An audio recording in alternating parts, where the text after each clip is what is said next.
Autumn is upon us, and another school year has begun. It won't be too long before your kid is slugging home a backpack full of art projects, homework, and permission slips, all covered with an inexplicable layer of cracker crumb dust, and your kid doesn't even eat crackers. He might also bring home an unwelcome guest, perhaps on his hands or in his nose. The influenza virus. Never fear, just as you prepared for your school year by labeling all his folders and pre-arranged a carpool, you can prepare for flu season with a preventative flu vaccine. Flu vaccination begins in the summer.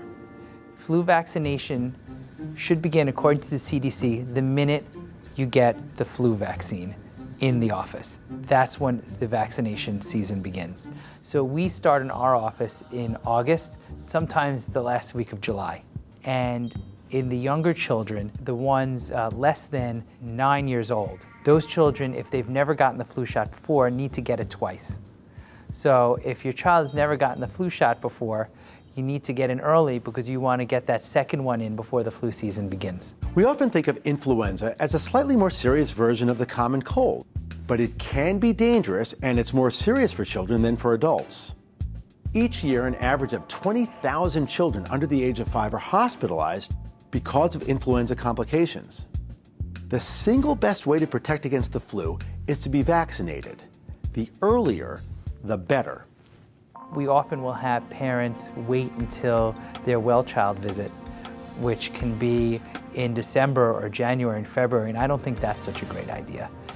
If you're not scheduled for a well child visit until later into the winter, I suggest coming in for a special visit, perhaps in a flu clinic on a day off, on a weekend, to get your child vaccinated as soon as possible. The flu vaccine only works if you got it, and it takes a little while for it to take effect as well. The CDC recommends that everyone 6 months of age and older get a seasonal flu vaccine. Don't think you get a pass if you have a baby younger than 6 months. If you do, then it's even more important that the entire family be vaccinated. You cannot vaccinate a baby until that baby is 6 months of age. Until that age, we count on the parents and grandparents to vaccinate themselves to protect the baby.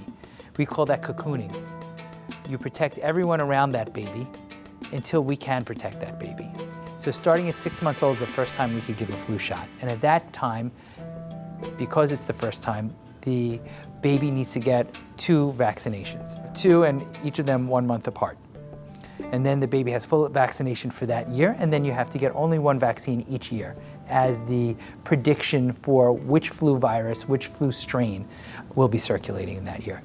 During the previous year, researchers determined what the common viruses will be floating around during the upcoming flu season.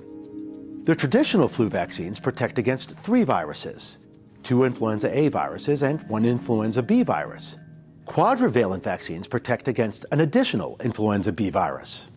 In addition to protecting the children, by making sure that your children are vaccinated, you are making sure that your parents and your grandparents stay healthy.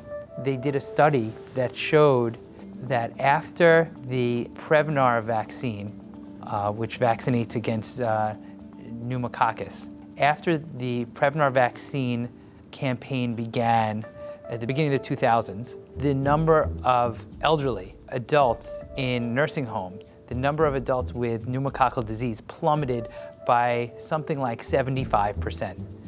And none of those elderly actually received the vaccine, but their grandchildren did.